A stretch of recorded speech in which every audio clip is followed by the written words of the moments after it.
Madame, Monsieur, bonsoir et bienvenue à Equinox ce soir de ce mercredi 7 juillet 2021. Equinox ce soir, c'est votre décryptage quotidien de l'actualité sur la chaîne du peuple de lundi à vendredi de 19h à 21h. Pendant pratiquement 5 heures, le ministre des Domaines, du Cadastre et des Affaires foncières a été cuisiné par les députés. C'était au cours d'une plénière spéciale à l'Assemblée nationale lundi dernier sur la gestion et la réforme foncière au Cameroun.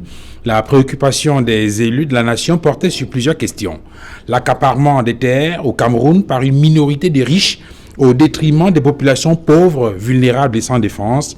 La question des indemnisations, notamment la gestion des indemnisations relatives aux expropriations pour cause d'utilité publique, les difficultés d'acquisition du titre foncier et surtout leur sécurisation, bien sûr sans oublier l'obsolescence des textes juridiques qui encadrent le processus d'acquisition et de sécurisation du titre foncier au Cameroun. De nombreux députés ont creusé le sujet en revenant sur des cas pratiques comme celui des déguerpissements et démolitions perpétrés à Douala, à Newton Aéroport le 26 juin dernier. Cabral Libi, le député PCRN, a dénoncé le non-respect des délais de mise en demeure et la brutalité avec laquelle les bulldozers ont brisé le sommeil des populations de ce quartier en rasant leurs domiciles, en rasant leurs habitations en pleine nuit. Mesdames, Messieurs, à 20h, ce sera la grande édition du Journal du Soir avec Cédric Noufélé. Juste derrière le journal, ce sera la deuxième partie d'Equinox ce soir, le débrief. Mais tout de suite, le fait du jour.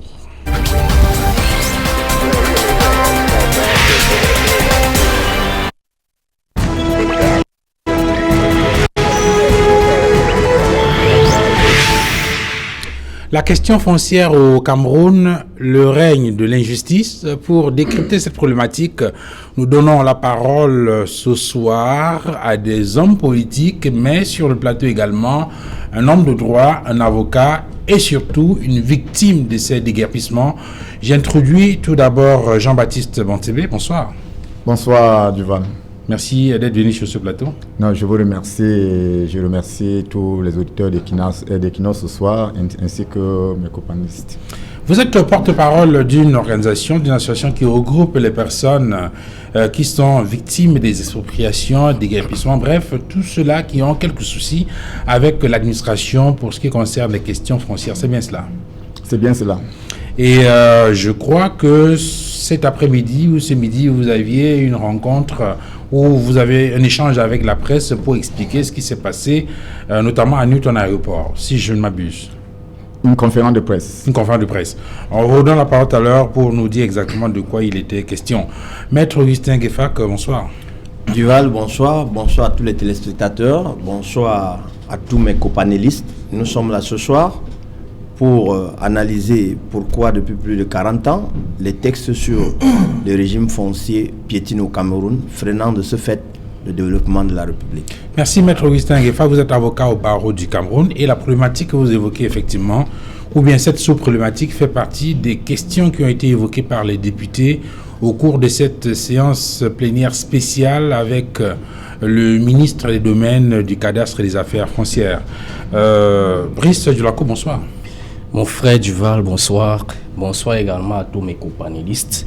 Je voudrais comme ça dire bonsoir à tous les militants du MRC qui nous regardent ce soir, particulièrement ceux qui sont du côté de Kousseri, de Niala, de Bamea, par Bamidjou. Et je voudrais une fois de plus profiter de cette occasion pour demander à la dictature sanglante de Yaoundé de libérer nos compagnons de lutte qui ont été arrêtés depuis 2019. Ils sont encore dans les couloirs de la mort à Yaoundé et chacun d'eux attend de recevoir une balle dans la tête parce que c'est comme ça comme le régime fonctionne. Duval, une fois de plus, merci d'avoir invité le MRC sur ce plateau. Sauf que les dictatures ne libèrent pas les gens, M. Laco. Édouard Fauchivé, bonsoir. Bonsoir Duval, bonsoir à tous les companélistes. Vous voyez que je ris parce que la jeunesse est en train de prendre très mal la vision politique. Je suis porte-parole du RDPC et je voudrais au nom du ministre d'État, secrétaire à la communication du RDPC, le ministre Famé Ndongo, et du coordinateur des communicants du RDPC, le professeur Boyomo, vous dire que ceux qui viennent sur le plateau, votre plateau télé, doivent être envoyés par la commission de communication que supervise le professeur Boyomo. Je dis ça parce que de notre programmation, il s'avère que vous avez certaines particularités avec certains de vos amis qui viennent parler au nom du RDPC. Vous voudrez bien, au nom de ces deux grandes personnalités, respecter la programmation qu'on vous donne. Ce soir, je représente le RDPC à travers le ministre d'État, Famen Ndongo, secrétaire à la communication et le coordonnateur, le professeur Boyo Moucha. Merci pour cette clarification, mais je pense qu'il faut prendre la peine également, vous, au niveau de cette communication, de faire parvenir les programmes. Parce que pour ce qui me concerne personnellement, je n'ai jamais reçu aucun programme, ni du professeur Boyomo dont vous parlez, ni de quelques communicants du RDPC. Donc, merci infiniment. Donc, quand vous avez quelqu'un sur le plateau qui n'est pas envoyé par la communication, prenez soin de mettre analyse politique, ne mettez pas RDPC, s'il vous plaît. Alors, Jean-Baptiste Montébé, pour ce qui concerne cette question d'expropriation, en tout cas, on a voulu saisir l'opportunité que nous offrait cette séance plénière spéciale à l'Assemblée nationale pour poser donc la question des différents fonciers qu'on observe sur le territoire. Et on a voulu faire un zoom, par exemple, sur un cas précis, c'est le cas de Newton Aéroport. De quoi s'agit-il exactement là-bas? Oui, Duval, c'est pathétique. C'est que nous avons vécu à Newton Aéroport déjà le 8 et 9 janvier 2021 et ensuite le 26 juin dernier. Les populations de Newton Aéroport, il faut bien le préciser, sont en litige foncier avec les ADC depuis une quarantaine d'années. Et vous devez être édifié dans ces litiges fonciers. Ils ont fait face devant les juridictions compétentes du pays. Et les populations ont gagné des procès. Et la dernière procédure en date est du 20 juin 2020 à la Cour d'appel de Bonandio, où le juge a réintégré les populations à travers Madame Eboussé dans les 19 hectares. Donc querellés. On va vous dire assainissement. Dans assainissement, les autorités administratives aujourd'hui se cachent et ils ne veulent pas aller au fond du mot assainissement. Parce que attendez pour qu'on je comprenne bien. On parle des déguerpissements qui ont été opérés le 26 juin. Oui. Et vous dites que ces déguerpissements ont été non pas respectés. Non, je veux dire que n'ont pas de valeur juridique. C'est ce que vous voulez dire. Ces déguerpissements n'ont pas de valeur juridique parce que, Duval, les populations reçoivent la mise en demeure le 24 à 15 heures, parce que moi j'étais en réunion avec ces populations. Donc 48 heures avant. 48 heures avant. Oui. Et tout de suite, on met l'état-major sur pied et nous demandons immédiatement l'audience au gouverneur, au préfet. Et nous avons fait le sit-in vendredi chez le gouverneur qui a demandé qu'on disperse les populations et qu'on forme une délégation pour qu'ils nous reçoivent. Chose qui n'a pas été. Pendant ce temps, il y a une décision qui est rendue par la Cour d'appel. Il y a une décision qui est rendue, pas seulement une, plus de 8 décisions où les ADC ont même dédommagé les populations. Ils ont été condamnés et payé les dommages. À l'instant, je ne parle pas de la bouche, je mettrai des documents à votre disposition. Les décisions de justice qui disent, parce qu'il y a l'étude également. Qu'est-ce qu'on vous reproche? Le litige porté sur quoi? Jusqu'ici, je ne sais pas de quoi les populations. Mais le procès a porté sur quoi, puisque vous allez jusqu'à la Cour d'appel? Je suis en train d'arriver. La société Total est juste en face le Fred Aéroport. Il y a une année, on dit qu'il y a le pétrole qui sort souterrain. Oui. Et c'était une fausse alerte. Et c'est ainsi donc que les ADC sont saisis, ils saisissent l'autorité administrative, une réunion de crise, en 72 heures, on a cassé une quinzaine de maisons. Et les populations ont porté plainte et on a donc condamné le destructeur pour casse. Pour casse. Donc c'est très important. Non. Pour casse. Oui. Je vous en prie. Oui. Et je vous dis présentement, le dossier dont je vous parle, il s'agit d'un dossier foncier où maintenant, Madame Ebo, c'est la famille Longondo, porte plainte aux ADC pour des troubles et jouissances. Et la juridiction compétente rend le verdict le 20 juin 2020, demandant à cette famille de réintégrer ces 20 hectares. J'ai la décision. Ok. il y a la décision. Ok. Maintenant, Ces familles font partie de celles qui ont été déguerpies. Okay. Et je vous en prie, les ADC, voyant donc qu'ils n'ont plus la protection du côté judiciaire, c'est là où ils tendent maintenant même à l'administration pour le raccourci. Et quand nous rencontrons, il faut que vous soyez au courant, quand nous rencontrons le gouverneur, il ne nous a pas reçus, il écrit sur la fiche d'audience, oui, voir le préfet. Nous partons chez le préfet, on a fait 3 heures de séance de travail. Nous avons déposé ces documents sur la table du préfet. Nous avons dit, monsieur le préfet, c'est tellement, on veut vous induire en erreur. Nous avons l'étude d'impact environnemental commise par la CCAA en 2017. Et si vous partez à la page 17, page 21, page 37, on dit dans ce document, il y a plus de 300 signatures à la fin. C'est-à-dire que tous les ministères ont pris part à cette étude. Et dans ce document, on dit les ADC doivent plutôt reculer les barrières qu'ils ont amenées jusqu'au goudron là, de 10 mètres. Les ADC doivent construire les structures de base aux populations. 4 terrains de football, une école, un dispensaire, etc. Il n'y a jamais eu question d'un déguerpissement. Et on a précisé dans ce document qu'il faut qu'il y ait une plateforme d'échange. Chaque fois qu'il y a un contentieux, que les ADC, les mairies de la zone, les populations s'asseyent pour en discuter. Très bien. Rien de cela ne s'est jamais fait, mais tous les jours, les ADC sont en train de bousculer les populations. Maintenant, comme la justice les a lâchés, ils ont tendu la main à la mission territoriale, ils ont mis 10 000 familles dans la rue. Et je vous en prie, monsieur Duvan, il faut aller tout à l'heure après l'émission à cet endroit. Les enfants dorment à la belle étoile. Edouard Kouchivé, on parle quand même d'une zone qui fait partie de votre, je vais dire ça comment, de votre base politique, je crois, qui est Douala 2, si je ne m'abuse. Tout à fait. De quoi s'agit-il exactement? Non, je crois que vous avez vu que je ne connais pas le fond du dossier, mais tout à l'heure, quand il a dit que la justice avait rendu un verdict, c'était pour dédommager les castes. Il faut faire très attention et je crois que sur la table, un avocat de renommée pourra bien nous encadrer dans ce dossier. Il me souvient qu'en 1998, je dis bien 98, ce problème était posé sur la table. Je dis ça parce que je suis secrétaire de la section. Et il était question, lorsque nous avions pris en main ce dossier, on nous a fait comprendre que l'espace appartenait aux ADC. Et nous avons discuté avec,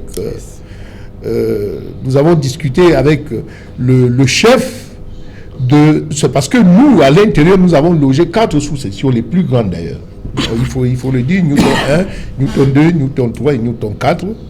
Et paix à son âme, un de notre vice-président de la section était de là-bas. Mais les décédés, nous avons pris le problème. Hein. On nous a sorti le titre foncier des ADC. Je dis bien, on nous a sorti ce titre foncier. Et donc, aujourd'hui, le problème qu'il faut poser autour de la table, c'est que, et c'est là où je participe, peut-être ce débat de ce soir pourra converger vers ça, c'est qu'à la fin de quel que soit ce qui arrive aujourd'hui, il faut quand même voir le timing de l'environnement. On ne peut pas, au moment où nous sommes en saison de pluie, quelle que soit la faute, n'est-ce pas, faire en sorte que 10 000 personnes soient... 10 000 familles. 10 000 familles. Et donc, c'est pour ça que, aussi simplement, je le dis, parce que je n'ai pas de documents, mais j'ai bien dit, en 1998, sur la table, il y avait, comme il vous a dit, un représentant, un porte-parole, il y avait le politique, et il y avait la mairie, et il y avait la préfecture à l'époque.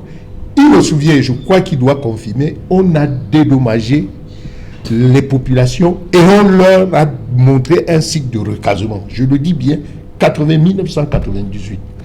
Je ne sais plus ce qui s'est passé pour que ce problème revienne, mais je peux donc dire que dans le cadre de l'expertise des données de transport, tout l'aéroport, que ça soit, déjà on peut dire, l'aéroport de Douala, en termes de situation, c'est une erreur logistique. Parce que l'aéroport est enfoui dans une population. Donc, l'implantation de l'aéroport doit être extérieure. Maintenant, quand le problème se posait, rappelez-vous, il y avait un problème au Zaïre. Je dis bien le Zaïre pour que vous compreniez. C'était dans les années 98, donc je crois, 98, où l'Antonov avait échoué et on avait 4000 morts. Et donc, ce problème se posait où on a fait comprendre à deux populations. Je dis ça pour que ceux qui me suivent aujourd'hui, Bafia, le quartier Bafia, on avait parlé de quartier Bafia qui est en amont, et maintenant eux qui sont en aval. Donc, ça dit l'aéroport est logé entre deux grands sites, UP, quartier Bafia, aéroport, et maintenant eux qu'on a déguerpis. Vous comprenez qu'aujourd'hui, dans le cadre de la dimension de ce qu'on peut faire aujourd'hui, c'est que d'un côté que l'État comprenne qu'il y a nécessité aujourd'hui de pouvoir déplacer l'aéroport, parce que quel que soit, même si on ne déguerpit pas un jour et nous ne le souhaitons pas, il peut avoir, un avion peut échouer et ça sera catastrophe. Voilà. Avant de donner la parole à l'avocat et puis au militant du MRC sur le plateau, je voudrais vous redonner la parole, Jean-Baptiste Bonsébé. En dehors de ce cas de Newton Aéroport, je crois que dans votre organisation, dans votre association, vous avez souvent fait face à d'autres situations semblables où il y a eu des cas d'expropriation ou d'éguerpissement qui ont été plus ou moins bien mal gérés par l'administration. Si vous pouvez nous rappeler un ou deux exemples. Oui, au deux exemples, je veux d'abord rectifier quelque chose que le grand frère vient de dire. Oui. Nous sommes en 2009. Et quand il faut restructurer la barrière, ce qu'il dit, la barrière de l'aéroport. Parce qu'à un moment, il y avait le vandalisme. Et ça, je l'ai en main, le procès verbal de la commission de constat et d'évaluation. Il y avait des champs à cet endroit, des populations, parce que les gens traversaient, ils traversaient la barrière pour aller jouer. Donc, d'où l'étude qui a eu en 2017. Pourquoi on essaie de pallier à ce vandalisme pour que les enfants, les jeunes ne traversent plus, n'entrent pas à l'aéroport pour aller jouer, parce qu'il y avait un stade à l'intérieur. Et c'est ça, il s'agit donc de ça qu'on a évalué. On a les mises en valeur dans l'aéroport avant la barrière grillagée. Parce que la barrière grillagée vient remplacer la barrière... Mais là, ce problème avait été réglé. Non, bitumé. Non, ceux-là qui ont été évalués, les champs ont été payés à l'époque. Il ne faut pas qu'on confonde l'indemnisation des mises en valeur des champs qui a été faite en cette époque et aujourd'hui les populations qui sont déguerpies, qui n'étaient pas concernées dans... D'accord, mais dans tous les cas, c'est une question qui avait été évacuée. D'accord, ok, donc on ne revient pas là-dessus. Donc je disais que pour un ou deux autres exemples, de façon très rapide, sur les cas auxquels vous avez souvent fait face, pour donner des éléments à mettre greffe de pouvoir analyser. Nous sommes en 2010. Les populations de PK14, PK17. L'université de Douala demande l'extension de ces installations. Et il y a un décret d'utilité publique qui leur donne 132 hectares au PK14, PK17. Je peux vous dire, parce que j'habite PK14, PK17, nous n'avons jamais vu le décret, mais le décret sort en 2007-2008, mais en décembre 2009, le préfet d'antan nous sert la mise en demeure de partir en 30 jours. Pourtant, quand nous réussissons à voir ce décret, dans l'article 1 jusqu'à 5, on a réservé les droits des populations. C'est-à-dire une commission qui doit aller sur le terrain, évaluer les mises en valeur jusqu'à maintenant. Oui. Mais de tout cela, ça n'a jamais eu lieu. Aucune descente, aucune évaluation. Le litige oppose les populations de cette localité-là à l'université de Douala. À l'université de Douala. Oui. Dans l'université de Douala, maintenant on le donne de faire comme le décret a demandé, plutôt à saisir le préfet qui nous a servi la mise en demeure et ils ont utilisé la force publique. Je vous rassure, ce jour-là, il y avait plus de 5000 hommes dehors qui ont entouré les trois villages.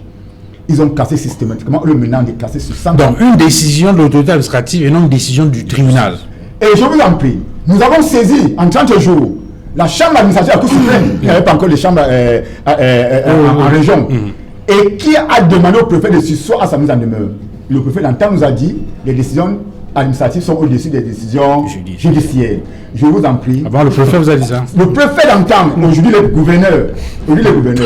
Et je vous en prie, Et ils ont cassé, maintenant, au lieu que même qu'ils viennent casser sur 132 hectares, ils ont cassé sur 900 hectares, 3 km en longueur et en profondeur. Et même cas, ici en Komba Bonaberi, où ils ont rasé toute 4000 familles au profit de la Mazie. Aujourd'hui, les particuliers ont les titres fonciers et érigent des maisons à ces endroits. Alors qu'on avait cassé pour...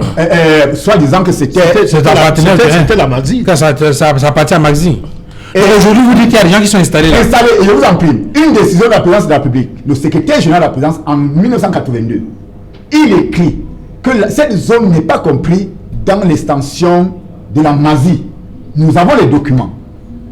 Et les populations ont saisi la justice, et la justice a donné gain de cause aux populations. Et il était donc question que le cadastre vienne délimiter définitivement la zone de la Mazie. Mais malheureusement, ils savent comment, jusqu'à ce jour, le cadastre n'a jamais descendu et les populations ayant payé 500 000 qu'ils avaient demandé. Ok, je vais donner la parole à Brice. Je vois que vous brûlez l'envie de prendre la parole. Mais permettez, s'il vous plaît, que je donne la parole à Maître Nguefak. Maître Nguefak, vous avez écouté les éléments qui ont été développés par Jean-Baptiste Bontébé, qui travaille sur un certain nombre de litiges fonciers, si on peut le dire ainsi. Quel est le regard de l'avocat que vous avez sur ces questions-là? Qu'est-ce qui retient le plus votre attention? Le regard de l'avocat, j'ai juste quelques petites observations à faire pour élaguer, parce qu'en réalité, ça ne mérite pas autant de colère, ça ne mérite pas autant d'énergie. Je vais d'abord faire une observation très particulière sur la réaction du docteur Fauchevet qui est assis à côté de moi. J'ai suivi tout à l'heure qu'il était en train de scinder dans le RDPC les bons et les mauvais grains, ceux qui ont droit à la parole et ceux qui n'auront pas. Nous attendons de voir ce que l'après-Paul Biya va nous donner dans le RDPC. Merci, docteur. Deuxième chose, je ne crois pas que je suis venu sur ce plateau vivre l'analyse juridique de quelques questions qui se posent dans les procédures. J'ai vu tout à l'heure qu'on a des décisions de justice, certaines qui sont presque rendues, d'autres qui sont en phase de maturation. Je ne peux pas commenter ces procédures. Ce qui m'intéresse, c'est de savoir politiquement qu'est-ce qui fait problème. Ça, c'est la première observation. Ce qui fait problème, c'est l'échec de la politique d'urbanisation de la ville de Douala. Nous sommes en 2021. Les textes qu'on utilise pour ce jeu des désordres datent de 1974. Je sais que le docteur va nous dire tout à l'heure à quand remonte le plan d'urbanisme de la ville de Douala. Ceux qui sont installés, ils ne sont pas là parce qu'ils devraient être là. Ils sont là parce que le plan d'urbanisme d'antan disait qu'à cette position, en ce moment, avec les investissements et la population qui est sur place, ne poserait aucun problème. Mais voyez-vous, on est au 21e siècle, avancé, le RDPC est sur place. L'État. S'il vous plaît. L'État RDPC? Non, l'État. L'État? C'est mieux. Voilà. L'État, c'est que on se non, comprend. non, on se comprend, c'est l'État. C'est bien de le gouvernement. Ok. Le gouvernement, lui, il a d'autres visées de maintenir le peuple dans cette bêtise, dans cette poubelle, sans tenir compte de l'évolution. Alors, qu'est-ce qui coûte à l'État depuis au moins 20 ou 30 ans de déplacer cet aéroport que tout le monde voit? Je l'ai dit. Est-ce que vous pouvez me laisser, docteur? Vous étudiants ont des problèmes. Qu'est-ce qui dérange l'État de déplacer cet aéroport qui fait problème? Et que dans le RDPC, même les docteurs, ils observent. Je ne sais pas si vous n'avez pas le courage de dire ce n'est pas bon, ce n'est pas son emplacement. Ça, c'est la première observation. Ils nous répondront. Deuxième chose, déverser 10 000 Camerounais, 10 000 familles, il a reconnu, en pleine saison de pluie à Douala, où on a 4 saisons de pluie, sans encadrement. La petite question que je veux poser, c'est pourquoi faire? Ma curiosité est grande, elle sera davantage grande pour voir ce que l'État-gouvernement, je ne veux pas dire RDPC, veut faire spécialement à cet endroit dans les 2 ou 3 mois qui suivent, c'est-à-dire pour ne pas attendre la sortie de la saison de pluie. Troisième chose, quel est le texte qu'on est en train d'appliquer là-bas? Quelle est la loi qu'on est en train d'appliquer là-bas? Et c'est ce qui nous intéresse. Voilà un peu les petites observations que je peux faire. Oui, je suis d'accord. Mais c'est vrai quand même que sur un ou deux éléments, il a répondu. Hein. Il a reconnu que cet aéroport doit être déplacé. Il a également reconnu que ce n'était pas une bonne décision, en tout cas, qu'elle n'était pas opportune de mettre ces familles dans la rue à ce moment-là. Voilà, donc, puis je la cour, quel est, vous, quand vous regardez tout cela, qu'est-ce qui retient votre attention en tant que militant politique, en tant que militant du MRC? D'abord, Duval, je pense qu'il faille d'abord que nous regardions, que nous analysions cette situation sur deux prismes. D'abord, le prisme juridique, comme vous avez tantôt demandé à notre grand avocat sur le plateau, et ensuite sur le prisme politique. Sur le prisme juridique, vous aviez écouté tantôt l'exposé de mon copanéliste. Il est difficile de dégager effectivement quel est le litige qu'on vit au niveau de Newton Aéroport. Si on voudrait aller dans ces litiges que nous observons au niveau des tribunaux, nous avions au moins 3 catégories. Première catégorie, généralement, nous avions l'atteinte à la propriété foncière et domaniale.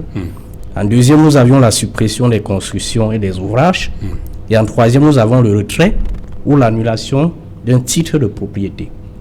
Mais en ce qui se passe, ce qui nous concerne aujourd'hui particulièrement dans le cas de Newton Aéroport, nous ne pouvons pas circonscrire quelle est la nature du litige que nous avons de ce côté. Tout part de 1998, si mes recherches sont exactes, au moment où le véritable problème éclate. À ce niveau-là, il y a eu un souci. Ce souci était le suivant. Des personnes avaient construit sur un domaine de l'ADC. Sauf qu'à ce moment-là, l'ADC, du moins ceux qui étaient en charge de la gestion, ont pris la peine de dédommager ceux-là qui avaient construit ou alors du moins fait des champs sur ce domaine. Aujourd'hui, on se retrouve avec un fait, environ 15 domiciles mis à nu, plus de 10 000 familles également étalées sur la place publique sans abri, et on se pose effectivement la question, est-ce que ce régime qui nous gouverne a encore l'homme au centre de ses préoccupations? Je dis non. Parce qu'en pleine saison pluvieuse, où nous avons régulièrement observé du côté du village des inondations, des poids emportés, on se met à détruire toute une partie de la population sans état d'âme, ni penser à un moment donné qu'il faille les recaser. Je pense qu'il s'agit d'une gouvernance machiavélique. Parce que si ceux qui nous gouvernent avaient l'homme au centre de tous les intérêts, je pense qu'on devrait d'abord procéder, du moins chercher une zone où ces personnes doivent être recasées avant de passer au casse. Maintenant, la dernière grille d'analyse, nous sommes tous unanimes sur ce plateau, qu'il s'agit également d'un problème logistique. Je suis logisticien de base. Donc lorsque je parle, j'ai quand même une autorité.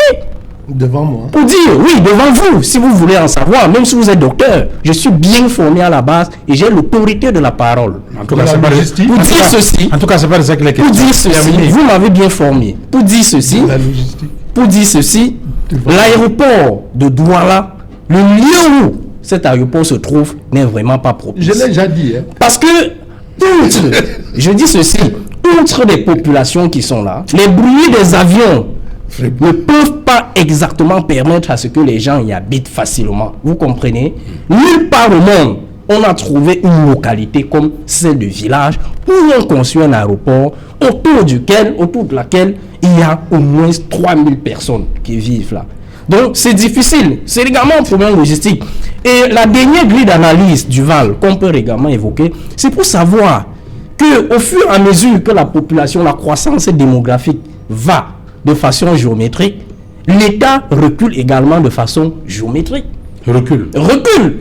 Parce que d'abord, d'une part, la lenteur des procédures judiciaires. Et d'autre part, il y a la non-application des décisions rendues par la justice. Vous avez compris ici, notre copanéliste le dit, qu'il y a eu un moment donné où les décisions étaient rendues par la justice, sauf que le pouvoir exécutif, qui a l'art de piétiner le pouvoir judiciaire, est venu avec les bulldozers et a détruit les gens. Vous vous rendez donc en évidence qu'il s'agit également d'un problème de respect des institutions. C'est pourquoi chez nous au MRC, nous avions fixé ce respect des institutions sur le premier pilier, parmi les 5 piliers de la Renaissance. Nous voulons donner au Cameroun, aux Camerounais, un état de droit. où les pouvoirs sont bel et bien séparés, où un sous-préfet ou alors un préfet ne peut conduire les engins pour venir détruire des personnes alors qu'il n'en a pas le droit. C'est de ça qu'il s'agit au MRC. Et la toute dernière, je veux définitivement chuter par là, c'est également de faire savoir à notre copanéliste que c'est comme ça, lorsqu'on a des personnes qui ne s'occupent pas de nous, qui utilisent plutôt l'argent de nos impôts pour aller vivre à l'hôtel intercontinental, par conséquent, ils sont coupés de la réalité de leur pays. Parce que je pense que si le ministre des Domaines et des Affaires foncières était passé de ce côté-là, un jour, à la descente de son avion, il aurait quand même constaté qu'il y a un problème là, que la population vive de façon que la population croisse de façon géométrique et par conséquent la décision devrait être haute. Okay. Donc il s'agit là des personnes qui sont coupées en réalité de la vie des citoyens camerounais. Et je pense que leur domicile c'est à l'hôtel intercontinental. Alors, Edouard Fouchivé, je voudrais quand même rappeler que dans le sillage de ces déguerpissements, expropriations, il y a eu une séance spéciale à l'Assemblée nationale consacrée à l'analyse de la gestion et de la réforme foncière. Et on a entendu les députés évoquer un certain nombre de préoccupations, notamment l'accaparement des terres au Cameroun par une minorité de riches au détriment des populations pauvres, vulnérables et sans défense. La question des indemnisations, notamment la gestion des indemnisations relatives aux expropriations pour cause d'utilité publique. On se souvient encore de ces grincements de dents sur l'autoroute Douala-Yaoundé, entre autres, les difficultés d'acquisition du titre foncier et surtout de leur sécurisation. On connaît beaucoup de gens qui ont mis en place, je veux dire, qui ont respecté les procédures d'acquisition des titres fonciers, qui ont même d'ailleurs obtenu pour certains, mais les titres fonciers qui par la suite ont été annulés.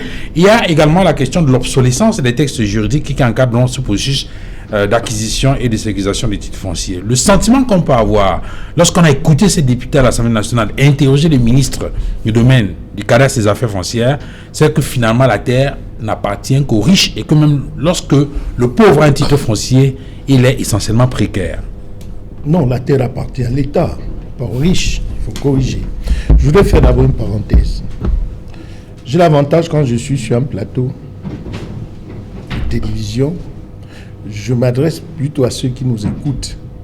Jeune homme, quand vous voulez parler, ne soyez pas excité pour rien. Pas question. Répondez aux questions du journaliste. C'est aussi simple que ça, docteur Fouchivé. Répondez à la question qu'on vous pose. Oui, c'est moi le modérateur, c'est moi qui fais la police du plateau. Je reviens donc vous dire, ne soyez donc pas excité, vous êtes un jeune. Ensuite, il n'y a pas de question de jeune. On sait que chez vous, RDPC, la jeunesse limite à 90 ans. Mais chez nous, MRC, nous connaissons bien la jeunesse. Pas de condescendance. Je n'accepte pas la condescendance. Il peut le faire dans son parti politique, mais face à un militant du MRC comme moi, vous devez même pas avoir de la limite. Je vous le dis. Attendez, Edouard, je veux que je fasse une mise au point. Brice Delacour, c'est moi le modérateur de cette émission. C'est moi qui donne la parole. Maintenant, si vous estimez que je ne suis pas à hauteur de le faire, on peut permuter les chaises. Je prends votre place de militant du MRC. Et comme ça, vous dirigez le plateau à votre guise. Et je m'en remets à la manière dont vous allez diriger les débats. Alors, si vous reconnaissez que c'est moi le modérateur, permettez-moi de mener le débat comme cela se doit. Bien sûr.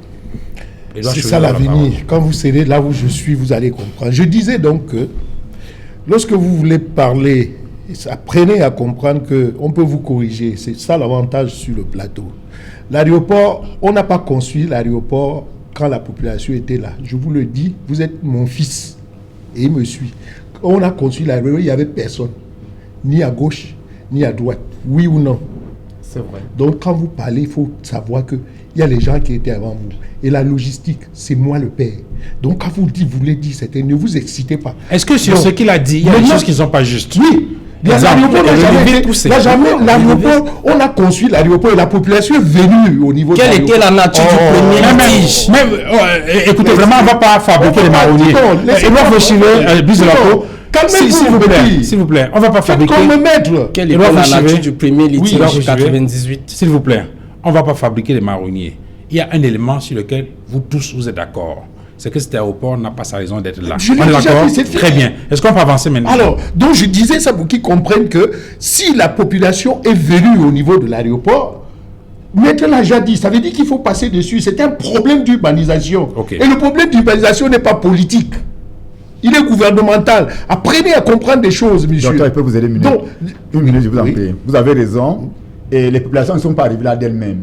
C'est lors du crash d'avion en 1984. C'est le président de la République qui recase les populations. Exact. C'est là où je voulais donc arriver pour faire comprendre donc que c'est l'erreur n'est pas l'erreur de la population. C'est comme la ville de Douala, étant une ville portuaire. L'exode rural fait comment? Les gens partent de la ville pour venir à Douala à cause de quoi? À cause du port, croyant que la vie c'est le port. Donc c'est un problème de la structuration de transport. Donc quand on a déjà parlé de la problématique maintenant de l'urbanisation, le dossier est clos. Oh, l'urbanisation c'est pas un parti politique, c'est l'État. Et si vous voulez, on donne ça directement, pour dire simple, à la communauté urbaine. Mais c'est les politiques publiques. Oui, les politiques publiques. Je dis, c'est pas un parti. Je sors de là pour dire que ce n'est pas un parti. Sinon, je vous dirais que un maire à Douala deuxième était par exemple du SDF. Ça va bloquer l'étude. On n'est pas là sur ça. On est là dans la macro-réflexion. C'est pas les micros. C'est pas de ça qu'on parle. Donc, pour dire, au vu de ce que vous avez dit, les problèmes qui sont posés au niveau de l'Assemblée nationale sont des problèmes justes. Ce sont des problèmes justes. Il faut apporter des solutions. Il faut apporter des solutions parce que là, je veux donc rapidement dire, et je le prends à témoin, j'ai plus de militants déguerpis parmi les 10 000. Je vous le dis, le RDPC. 5 000. Écoutez, c'est pas moi qui dis, vous avez suivi. Donc, et ce n'est donc pas un problème de parti politique. Et c'est là où ce pays est en train d'aller dans le désordre. Et ne donnons pas raison au président Amadou Ahidjo, qui avait dit que le multipartisme est source de désordre. Nous y sommes. Parce que si c'était un problème de parti, le NDPC devait sortir pour dire qu'on a cassé mes militants. Ce n'est pas de ça qu'il s'agit. Okay. Donc les problèmes qui sont posés au niveau de l'Assemblée nationale sont des problèmes qui nécessitent qu'on apporte des réponses. D'ailleurs, ceux qui ont le plus posé la question, c'était des députés RDPC. Et la première question, la première des choses qu'il faudrait ici autour de la table, et c'est là où je voudrais appeler à l'expertise de Maître et à lui-même, qui est porte-parole de Déguerpi, c'est que quitte du titre foncier. C'est-à-dire, vous pouvez, et c'est pour ça que vous avez suivi le juriste, je n'entre pas dans le fond, parce qu'il n'a pas le dossier. C'est pas la boîte, c'est pas le tam-tam. Okay. Ce titre foncier dont il dit, c'est quel numéro et ça appartient à qui? Et je veux vous dire, je dis quand même, le préfet Boutou n'est pas un enfant pour aller casser, par exemple, l'étude quand la force publique n'est pas à sa main droite. Vous comprenez ce que je veux dire? Non, pas encore. Pour dire simple, on ne peut pas, l'État dirigé, donc, puisque c'est le préfet qui a fait ce travail, ne peut pas descendre si il n'a pas lu pour voir quand même qu'il y avait des raisons d'être. Non, là, je finis. Je vais finir. Le préfet ne peut pas accepter en tant que gestionnaire de la partie aménagement du territoire, permettre qu'on vienne déloger les gens dans ce sens. Je voudrais donc faire la parenthèse pour faire appel à la partie portuaire de Youpo, là où on est parti. Vous avez vu, à un moment donné, la population a voulu s'élever pour crier. On leur a dit, on leur a pointé juste le titre foncier, c'est le domaine portuaire. Et dans le domaine portuaire, il n'y a pas d'habitat. Dès que ceci est dit, ça veut dire que ce que le directeur, aujourd'hui, avec son conseil d'administration, sont en train de faire, c'est de les accompagner. Et c'est là où je me retrouve avec Maître. C'est un processus d'accompagnement. Vous venez de dire, à l'Assemblée nationale, on a dit oui pour le déguerpissement, oui, mais difficile pour l'accompagnement. Il faut accompagner. Et le véritable problème de Douala, il faut le dire, j'ai l'avantage d'être grand conseiller. Le véritable problème de Douala, c'est que la ville telle qu'elle avait été conçue, pensée, la dimension du futur de la ville n'avait pas été pensée. Et ce qui fait donc au moment où nous parlons, c'est parce que c'est visible, c'est à côté de l'aéroport. Ailleurs, c'est pire. C'est pire. Et dit non, je vais chuter. Je vais chuter pour vous montrer que ce n'est pas un problème parti politique. Nous-mêmes, nous le disons, la ville de Douala, à l'état actuel, devait être tirée de l'est à l'ouest à 30 km. Quand je dis 30 km, vous voyez déjà sur la route de Deya. 30 km à l'ouest, ça veut dire que Souza devait être dans la ville de Douala. Quand on a dit ça, vous comprenez donc que vous êtes dans un phénomène de vase où tout est concentré au milieu. Et qu'est-ce que ça va faire? La pression venant, mais ça éclate. Très Et bien. donc, c'est pour ça que je dis, moi, je le comprends. Alors, avant de donner la parole à Maître Jean-Baptiste, en une phrase, une idée, une phrase pour comprendre. Aujourd'hui, qu'est-ce que vous attendez exactement? Très bien. Et avant de rectifier quelque chose de ce que le docteur vient de dire, les populations de Newton Aéroport, je l'ai dit avec la délégation qui m'accompagnait le vendredi 25 juin au préfet, puisqu'il s'agit du premier adjoint. Je lui ai dit, monsieur le préfet, nous cherchons la justice sociale. Et nous ne sommes pas venus ici pour les tests de loi, qui a raison, qui a tort. Nous voulons vous demander de s'asseoir à votre opération. Donnez-nous encore quelques jours. Si cet endroit vous intéresse, si nous entrons dans les tests de droit, ça appartient véritablement aux populations. Parce que la justice a déjà délivré une décision. Non, c'est pas parce que la justice a déposé une décision. C'est parce que le sous-préfet a dit. C'est pas de ça. Je vous en prie. Je pensais que vous devez répondre. Laissez moi vous dire. Donc la justice devient le préfet. Monsieur. Non, mais Finissez les décisions du Finissez, Docteur Jean-Baptiste. Jean-Baptiste. Sur ce plateau, ce que je vais dire, si vous interrogez les 10 000 personnes qui sont dans la rue, Ils l'ont dit. Oh, mais très bien. Oui. Nous ne sommes plus prêts à rester à cet endroit. Oui. Nous avons dit au préfet, Ils l'ont comme dit. ça vous intéresse, parce qu'il ne s'agit pas de l'investissement de l'État. C'est des individus comme vous, qui veulent s'accaparer cet endroit. Ah. Mais comme c'est intéressant pour vous, nous, on veut partir. Oui.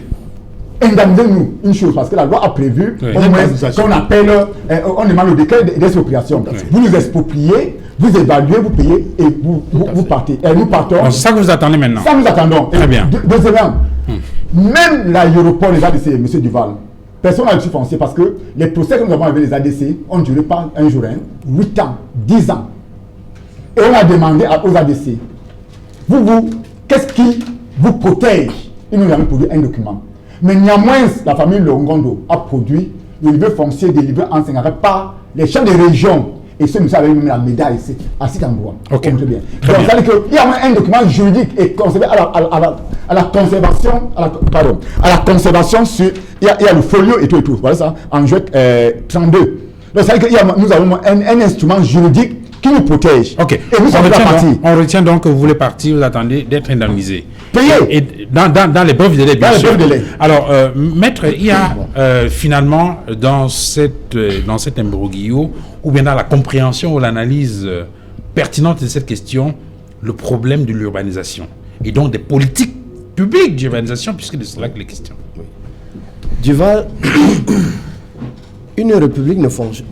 Si vous donnez les meilleurs textes du monde entier à un pays et que le minimum ne peut pas être respecté par toutes les parties et l'État, nous sommes voués à l'échec. La difficulté au Cameroun, c'est que le peu de textes que nous avons, ces petits textes ne sont même pas respectés. Voyez-vous, la loi nationale dit que lorsque pour des besoins d'utilité publique, l'État choisit un espace qui appartient aux particuliers, le particulier n'y peut rien. Il doit partir. Mais à une seule condition, que l'État d'abord indemnise. Indemnise. Je ne veux pas utiliser le vocabulaire politique. Parce qu'accompagner, ça prête à confusion. Tout à fait. Le mot, c'est indemnisation préalable. Mais je vais vous prendre un exemple. Le docteur Faucheveux, pour aller chez lui tout à l'heure, va traverser l'embranchement de l'Est. Tous ceux qui ont été déguerpis pour faire ce qu'on appelle l'axe lourd, qui ne prend pas 1 kilomètre entre Bepanda et Bonamoussadi, ça fait presque 9 ans. Ils sont en attente de l'indemnisation. D'autres, ça fait 33 ans. D'autres sont morts. Non, 86. je prends juste un tronçon. D'autres sont morts. On a déguerpi tout. Ils sont sans indemnisation. C'est ce qui choque. Tout le monde voit la route. La route est belle. C'est normal. Les gens sont pas indemnisés. Le texte qui autorise l'indemnisation, ce petit texte-là, ce petit Mais texte. pourquoi les gens ne sont pas indemnisés? Est-ce que je peux poursuivre? Terminez, docteur. Il n'est pas indemnisé parce que la politique gouvernementale, la gouvernance, elle est mièvre, elle n'est pas bonne. Le petit texte, j'ai dit, un pays, j'ai dit la dernière fois sur ce plateau, il faut que les Camerounais soient amoureux de la loi. qu'on aime le texte, que ce soit le préfet, que ce soit le gouverneur, que ce soit le juge. J'ai suivi le docteur dit tout à l'heure, on dit justice, décision de justice. Il dit non, il veut le titre foncier. Docteur, une république qui se respecte, qui se veut exemplaire, lorsque la justice a dit, il n'y a plus rien d'autre à dire. L'administrateur n'est que l'exécutant. Okay. On ne peut pas vous brandir une décision de justice. Vous dites non, vous attendez le titre foncier. Ou bien vous passez outre, vous allez détruire en disant c'est moi l'administration. Non, on n'est plus dans un état de droit. Ok. Voilà. Rapidement, en quelques secondes, avant qu'on ne retrouve la réclame, Brice Jolacow, vous, au MRC, qu'est-ce que vous aurez fait dans une situation comme celle-là? D'abord, un, peut-être pour éviter cela, et deux, peut-être pour régler la question en quelques secondes. Duval, nous sommes tous unanimes ici sur un seul fait. Il faut respecter les décisions de justice. Lorsqu'on voudrait exproprier certaines parties des terres à la population, il faut d'abord au préalable se poser la question, qu'est-ce que la justice dit? Si la justice demande qu'on les indemnise, on les indemnise. Très bien. Alors, maintenant, sur le plan social, le MRC au pouvoir n'aurait jamais autorisé, je dis jamais autorisé la casse. Très bien.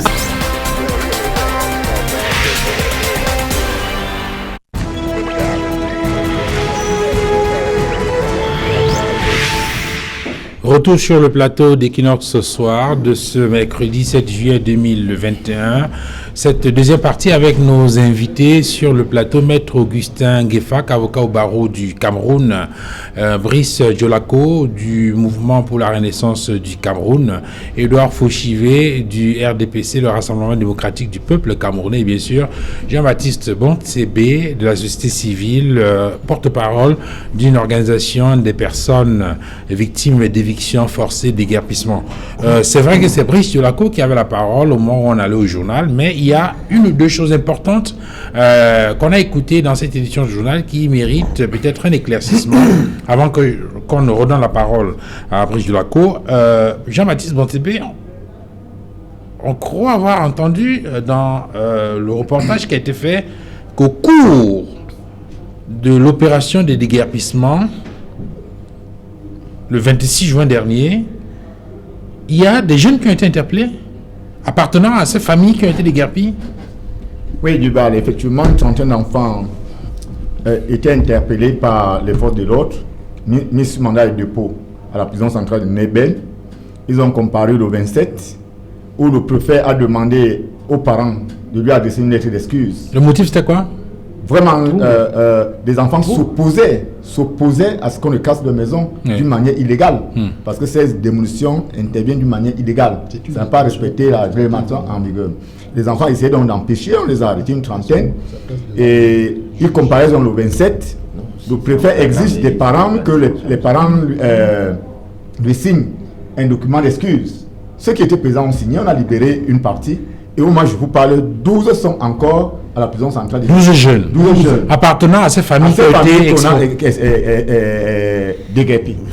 Maître Augustin, vous pouvez m'avoir les noms, parce que la compagnie n'est pas donné les noms. Si on me donne mon téléphone, je peux vous donner les noms exacts. Vous partez demain à la prison centrale, vous allez les trouver. Maître Augustin Gueffak, est-ce que, en tant que... Est-ce que cela a été nécessaire? Si on suppose qu'on les interpellait pour des raisons, enfin parce qu'ils empêchaient à la puissance publique de pouvoir faire son travail, peut-être qu'au lendemain des opérations, on aurait pu les libérer. Non, ils sont encore sous mandat de dépôt à la prison. Vous comprenez ça, vous, en tant qu'avocat? Duval, c'est compréhensible. Vous savez, je vous ai dit que c'est un dossier qui est en cours d'instruction. Je ne peux pas commenter, je ne peux que supputer. La première supputation, c'est si c'est une garde à vue administrative, ça ressortit de la pleine compétence du préfet. Alors, s'ils ont été libérés au tribunal, il ne s'agit plus de la garde à vue administrative. Nous sommes là dans ce qu'on appelle communément le summary trial, c'est-à-dire le flagrant délit, c'est-à-dire que le procureur et le président du tribunal ont eu assez d'éléments pour laisser comparaître libre ou bien pour élargir définitivement la première vague qui est sortie et que les autres sont encore en observation en prison. C'est tout ce que je peux dire. Mais du point de vue politique, est-ce que c'était opportun? Le politique répondra. Je veux donner la parole à Brice Jolacow. on a des familles qui ont été déguerpies et pendant l'opération de déguerpissement, il y a des jeunes qui s'y sont opposés, ils ont été interpellés et on indique qu'ils sont en garde à vue, ils sont placés sous mandat de dépôt. Justement, Duval, je vous ai dit tantôt que nous avions affaire à un État qui ne respecte pas la loi. Du moins, des personnes qui sont, entre autres, dépositaires de l'ordre public, ceux qui sont en charge de faire appliquer la loi ne respectent même pas ce minimum de loi que nous avions. Et ce n'est pas la première fois. Comment comprendre que des personnes, des jeunes Camerounais, dont leurs domiciles sont écrasés comme ça au mépris de la loi, exigent que cette loi soit appliquée et en une fraction de seconde, ils sont arrêtés et puis déférés directement à la prison. Et vous avez constaté tout à l'heure, Maître a dit, s'il s'agit d'une garde à vue administrative, ça peut encore se comprendre. Mais du moment où ils comparaissent déjà par devant une juridiction, cela voudrait dire qu'il y a eu un flagrant. Mais moi, je pose donc la question de façon triviale. Où est là où il y a le flagrant? Est-ce qu'ils ont détruit? Qu'est-ce qu'ils ont fait? Ils n'ont absolument rien fait. Ce sont des victimes de la dictature. Et ces victimes de la dictature ne sont pas loin, ne sont pas éloignées, du moins des victimes des différentes marches blanches du MRC, où vous avez tous constaté que des militants ont marché avec l'arbre de paix. D'aucuns ont marché sans rien toucher, sans rien casser, mais ils se sont retrouvés devant le tribunal militaire. C'est une fois de plus pour dire qu'ici nous avions affaire à une dictature qui ne respecte rien et qui ne veut absolument rien respecter. Et pour chuter, Duval, je voudrais dire ici, lorsque des personnes ont échoué durant presque 50 ans de gouvernance, ils doivent avoir l'amabilité de quitter le pouvoir. Il n'est pas question que l'autorité de l'État continue à primer sur les décisions de justice. Il n'est plus question qu'on arrête des gens de façon farfeluche et qui se retrouvent devant les tribunaux. Vous vous imaginez des militants qui ont marché main nue se trouvent devant le tribunal militaire, devant la justice militaire, qui risque la peine de mort? Vous comprenez que personne n'a, du moins chez eux, ils ne se sont pas inquiétés du fait que les militants soient comparés devant un tribunal militaire pour un simple fait d'avoir marché. Mais aujourd'hui, vous constatez que des personnes qui manifestent tout simplement quand la loi s'est appliquée, lors des casses, et ils vont peut-être se retrouver devant le tribunal militaire le lendemain. Qui sait? Alors, Edouard Fauchivé, vous en tant qu'homme politique et natif de Douala 2e, je suppose quand même que vous devez plaider auprès des autorités pour que ces jeunes quand même qui sont encore placés sous mandat de dépôt. Enfin, je ne sais pas comment cela va se passer, mais je suppose que vous devez être quand même un tout petit peu peiné de voir que ces jeunes-là sont placés sous mandat de dépôt. Alors qu'ils n'exprimaient peut-être que leur colère face à ces déguerpissements. Oui, on peut être gêné, mais on ne peut pas être gêné quand on suit ce genre de langage. La force de l'État est supérieure à tout. Il aimait les jeunes. Décision de justice. La force de l'État, je dis bien la force de l'État, je parle français petit. La force de l'État. La justice est au-dessus de la l'État. Force de l'État. La justice est au-dessus de tout agent public. Je dis bien. C'est ce qu'on demande. Chaque fois que je parle, il veut me contredire. Celui qui est expert sur cette table de droit dit que une détention administrative. La détention administrative, le préfet peut directement. Si c'est pénal, quand c'est pénal, lui qui est assis là, ne peut pas qualifier. Calmez-vous, petit. Il ne peut pas qualifier. Pour qualifier, seul le procureur, ça veut dire que même lui qui est assis là, il faut qu'il prenne le dossier. Avant de commenter, on ne commande pas. Vous avez dit tantôt que seuls les militants du MSC ont cassé les ambassades. S'il vous plaît. Vous étiez le procureur de la République pour qualifier des faits. Il faut avoir honte de vous. Soyez cohérent, docteur. Soyez cohérent. Finalement, ce jeune homme-là, il faut... Retirez le mot jeune homme. Retirez. Vous êtes un jeune homme, vous êtes mon fils. Brice de la Cour. C'est pas possible. S'il vous plaît, on n'a plus que quelques minutes. Moi, je comprends pas. Permettez au docteur Fauchivé de parler, parce que lui, quand vous parlez tout à l'heure, il vous écoute. Je vous écoute. Donc, par politesse, apprenez à comprendre. Et puis, pour question d'autorité, je vous dis, quand je parle, il faut me suivre. Je dis, voici le seul spécialiste. Attends, faut que je maintenant pour répondre à la question. Qui est là, ne peut pas qualifier. La situation de ces enfants. Je dis donc que, comme le spécialiste de droit vient de dire sur cette table, on ne peut pas. Il faut voir, il faut comprendre pourquoi le juge les a envoyés. Qu'est-ce qu'il donne comme faute? Mais déjà, donc, mais c'est qu'on ne peut donc pas dire que c'est une mauvaise. Il faut laisser maintenant l'autorité judiciaire au moins faire son travail. Mais nous maintenant, nous disons que on peut, comme on dit au basket, on peut accorder avec faute. Ça veut dire que ces enfants ils ont perdu un patrimoine. Et puis, même s'ils s'opposaient pour dire, mais vous pouvez nous comprendre. Donc, il faut, à un moment donné, comprendre les cris qui viennent de fond du cœur. Okay. Et là, je dis que, et je plaide maintenant, en tant que parent, en tant que politique, pour dire si les 12 sont encore, le gouverneur nous suit, le préfet de Vouli nous suit, et les magistrats nous suivent, qu'on puisse libérer, parce que plus il reste là-bas, ces 12, plus la contamination, et puis tout ce qu'il y a comme choc au niveau des familles, ça peut qu'on les laisse, et qu'on puisse même pas seulement les laisser, moi, le thème politique, maître, c'était les accompagner, il faut les accompagner. Très bien. Jean-Baptiste, c'est bon, on a écouté tout à l'heure, dans les différents reportages, il y en a un qui a attiré notre attention, c'est la question des déguerpissements ou des indemnisations sur la route de l'aéroport à Yaoundé. On a vu au quartier Oudza, Messaï Ndongo, on a le sentiment là-bas que c'est des casses à géométrie variable. Est-ce que c'est des situations que vous avez déjà observées ici à Douala, dans les cas que vous avez pratiqués? Oui, Duval, ce qui est embêtant, c'est que le préfet est un auxiliaire, j'allais dire, gouvernemental. C'est-à-dire, il peut se permettre de poser ce genre d'actes de barbarie parce qu'il n'attend pas... Le préfet est le dépositaire de l'autorité de l'État. Voilà, très bien, merci, c'est ce que je voulais dire. Donc, c'est-à-dire que... Parce ces actes ne sont pas barbares. Non, je vous en prie. Il faut les acteurs de Newton Aéroport, du PK14, de Nkomba Bounaberi, sont des actes barbares. Vous venez de dire, parlant de l'autorité judiciaire. Mais là, vous reconnaissez quand même qu'il faut respecter la loi. Mais ces administrateurs posent des actes barbares avec des décisions de justice qui refusent de voir parce que le préfet vendredi lui donne cette loi, cette décision. Il a dit que je lirai lundi, mais je vais d'abord casser. C'est ce qu'il m'a répondu. Donc vous voyez donc, et je lui ai dit, monsieur le préfet, si c'était la peine capitale, on est en ce moment exécuter un innocent. Quelqu'un arrive et dit que non, arrêtez, j'ai une preuve. Parce que vous êtes exécutant, donc on va l'exécuter alors que la preuve est sur la table. Donc c'est pour dire que c'est de la barbarie. C'est de la barbarie.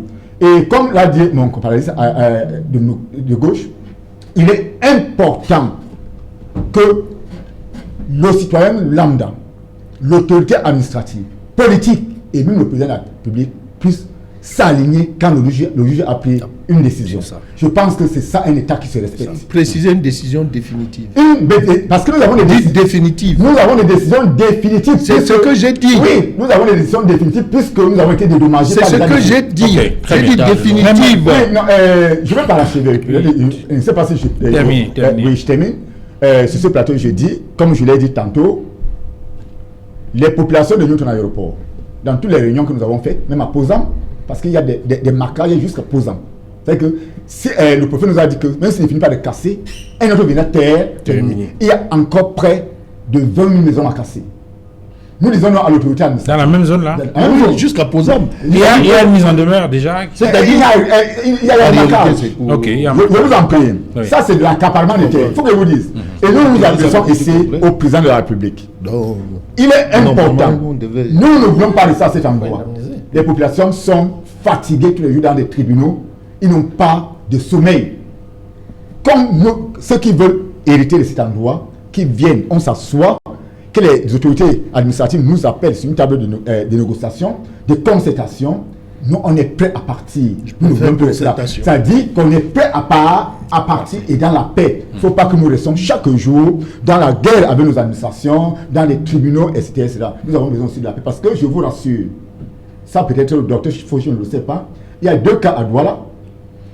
Un cas qui s'est passé le 25 août 2020 à Bounabiri, ici, où M. Kandem Dieudonné a cassé près de 800 familles dans la rue avec un faux foncier de 10 869. Attendez. Non, Attendez. Un individu a cassé des maisons. Un individu. Avec quoi? Il a pris la force publique. Ah d'accord, mais dis la force publique. Non, je dis que... Non, parce que c'est pour éviter quand je retrouve la situation de droit de réponse ici. Il faut indiquer de façon claire qui a cassé. Non, je vous dis c'est pas un individu qui monte sur... Non. C'est pas lui qui monte sur les bulldozers qui cassent. C'est lui, pendant que les procédures sont pendantes au tribunal. Je vous en prie, ne me touchez pas. Pendant que les procédures sont pendantes au tribunal, devant le juge administratif, on avait suspendu ce foncier. Et on attendait le jugement au fond. Il a pris la police. Non. Les gendarmes. Demandez au maître de vous expliquer. Non, je vous avoue, ne peut pas terminer. Je dis d'abord, si permettez qu'il finisse. L'avocat va réaménager, mais je dis d'abord ce qui s'est passé. Il faut dire que le procureur a fait une notification, c'est pas lui. Le procureur n'a jamais notifié. C'est pas possible. Ne me dis pas de dire ce qui n'est pas. D'accord. Terminez donc. Je voulais donc dire ceci. Ce sont des cas récurrents avec la complicité des autorités administratives. Parce que la réunion a eu lieu la veille à la préfecture. La veille. Donc on a donc délégué la force publique, la gendarmerie, les anti-émeutes pour aller mettre 800 familles dans la rue à Boudjongo, Bonabéry, où l'affaire, les différents dossiers sont encore pendant au tribunal. Très bien. Sans décision de justice, sans information, c'est rien. Donc je nous appelle donc à respecter, parce que quand on a de l'argent, la force publique, ceux qui ont, les puissants qui ont de l'argent peuvent soulever le ministre à tout moment, le préfet à tout moment, et même si il n'a pas raison, il achète la raison. C'est ce que nous nous demandons. Alors, Maître Augustin Gueffac, c'est vrai qu'il a dit beaucoup de choses, certainement avec beaucoup de passion, ça peut se comprendre. Comment ça se fait? Je vais dire que la procédure en matière, comment ça doit se faire? Parce que lorsqu'on l'écoute, le sentiment qu'on a, c'est que si vous êtes riche et que vous avez de l'argent, vous vous levez un matin, vous allez n'importe où, prenez un bulldozer, vous cassez ou vous installez. Duval, je comprends sa colère.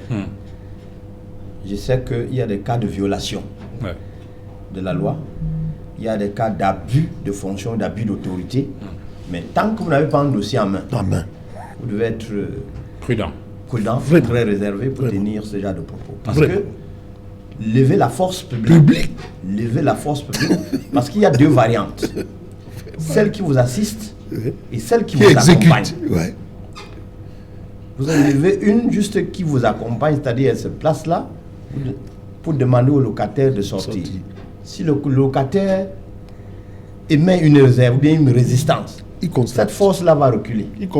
Vous retournerez maintenant chercher la force qui va vous accompagner pour briser la résistance.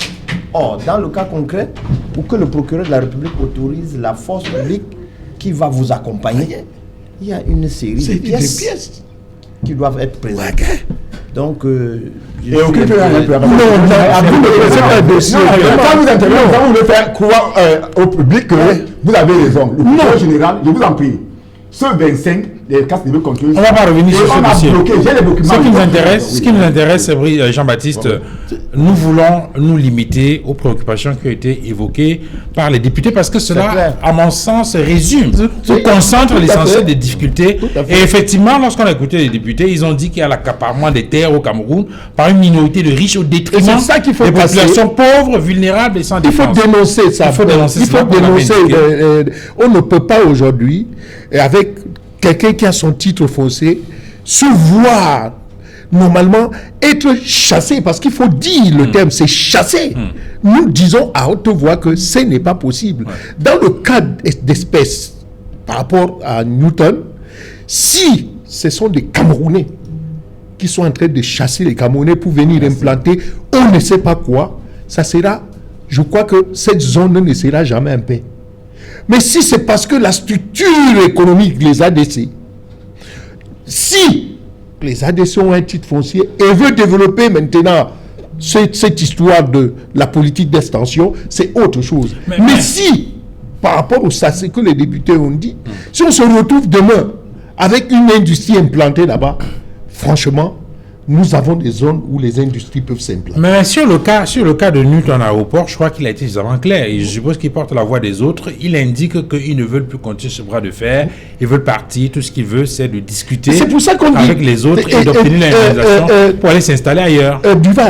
Duval, l'État, nous avons vu au niveau de Yaoundé Nous avons même parlé tout à l'heure avec Maître. Nous avons vu l'autoroute Yaoundé-Douala où les gens ont dit il n'y a pas de continuité de travaux. Ce n'est pas question de politique, c'est question de social, de l'équité sociale.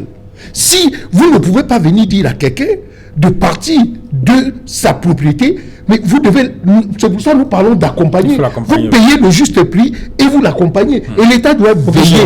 Pour qu'il se recase, l'État doit veiller. L'État doit veiller. La loi parle de l'indemnisation. J'ai compris. On parle d'accompagnement. Vous ne connaissez plus fort. Non, c'est le terme politique. Non, c'est le terme politique. C'est la même chose. C'est la même chose. L'accompagnement n'est pas bon. C'est l'indemnisation. On évalue l'indemnisation. Et je vais vous dire quelque chose. Dans le terme, suivez-moi, monsieur. Ce que je dis, c'est plus fort. Parce que dans l'accompagnement, on peut vous donner de l'argent, on dit que votre parcelle c'est 500 000, on vous donne 500 000. Moi je veux au-delà de 500 000. On vous donne 500 000 et on va te chercher un terrain où vous pouvez investir les 500 000. C'est ça l'accompagnement. La loi a prévu le recasement et l'indemnisation. Ok, bon, vous parlez la même chose. C'est la même chose. Alors Brice Djolako, il y a quand même, lorsqu'on regarde les différents reportages qu'on a dans le journal de 20h qui vient de passer, que ce soit dans les cas de Yaoundé, que ce soit dans le cas de Douala, ou que ce soit dans d'autres cas, où par exemple il y a des projets structurants qui doivent être développés sur des espaces sur lesquels on a dégagé les gens et qu'il faut payer. On se rend compte qu'il y a des difficultés d'indemnisation, entre autres. Le sentiment qu'on a en écoutant tous ces éléments-là, c'est que si rien n'est fait, on est là en face d'une véritable bombe sociale à retardement. Tout à fait. Justement, nous sommes même déjà en face, pas dire que si rien n'est fait, nous sommes déjà en face d'un véritable bombe à retardement. Et la situation ne date pas d'aujourd'hui. Lorsqu'on a annoncé la construction du pont à eau profonde de Kribi, nous avions constaté les mêmes faits, que les riches se sont accaparés des centaines d'hectares au niveau de Kribi, au détriment des pauvres populations qui ne peuvent pas agir face à une certaine justice aux ordres des riches. Il faut le parler, c'est une justice aux ordres des riches. Et le même boom s'est prolongé au niveau de Yaoundé dans la construction de la route de l'autoroute l'aéroport. Et ce même problème se pose aujourd'hui dans la construction de la route d'Akom 2 dans le sud. Et on peut également dégriller autant de chapitres en ce qui concerne le cas. Mais ce qu'il faut comprendre aujourd'hui, c'est de poser d'abord la première préoccupation. À qui profite le Kim? Qui est celui qui est derrière cette affaire? Il s'agit là probablement des hommes fortement riches et particulièrement militants du RDPC qui font tous les moyens possibles pour mettre la population mal à l'aise. La preuve en est que partout où nous avions constaté ces expropriations forcées, il y a toujours un riche militant du RDPC derrière l'affaire. Et lorsque l'acte est posé, il revient construire des gros immeubles, il revient investir des stations d'essence. Et dans le cadre de l'aéroport de Douala, vous allez constater, je le dis, parce que les informations, nous les recevons, que certains militants du RDPC, aussi fortement riches, sont derrière cette affaire. Et il est possible que dans les jours qui vont suivre, que vous verrez des investissements, vont construire des hôtels, construire des stations essence. Ils vont construire, ils vont investir. C'est un fait. Ce sont les riches qui arrachent les terres. C'est une réalité du Val. C'est une réalité. Nous allons beaucoup spéculer. Nous allons beaucoup spéculer. Mais rassurez-vous que ces personnes-là le font en complicité avec certains juges véreux. Tous ne sont pas véreux, il faut d'abord l'avouer. J'espère que comme tu as dit, derrière le dossier, j'espère que comme tu as dit, Fauchivé, vous devez souffrir un peu de m'écouter. Parce que vous devez souffrir de m'écouter. Parce que je sais ce que je dis. Ce que je dis va vous blesser. Je sais bien ce que je dis va vous blesser. Parce que vous, RDPC, vous n'êtes pas habitués à la vérité. Vous êtes habitués au mensonge. C'est la raison pour laquelle sur un plateau comme ceci, vous êtes blessé parce que moi, je dis la vérité. Pour m'écouter une minute. Bien sûr. Est-ce que vous pouvez m'écouter une minute? C'est pas possible. Edouard Fouchier, vous pouvez m'écouter une minute? Mais c'est lui, pas moi. Est-ce que vous pouvez m'écouter une minute? Bien sûr. Messieurs, je vous remercie d'être venus sur ce plateau. Merci à vous, Jean-Baptiste. J'espère que vous allez continuer avec les Amazonie à Paris. D'être venu, Brice Djolako. Merci à vous, Maître Gouissin. Alors là, merci à vous, madame, messieurs, d'avoir regardé cette autre livraison d'Equinox Soir. Je fais mes condoléances à mes amis de Pétionville. Comment on peut parler avec quelqu'un comme ça? Bonsoir chez vous.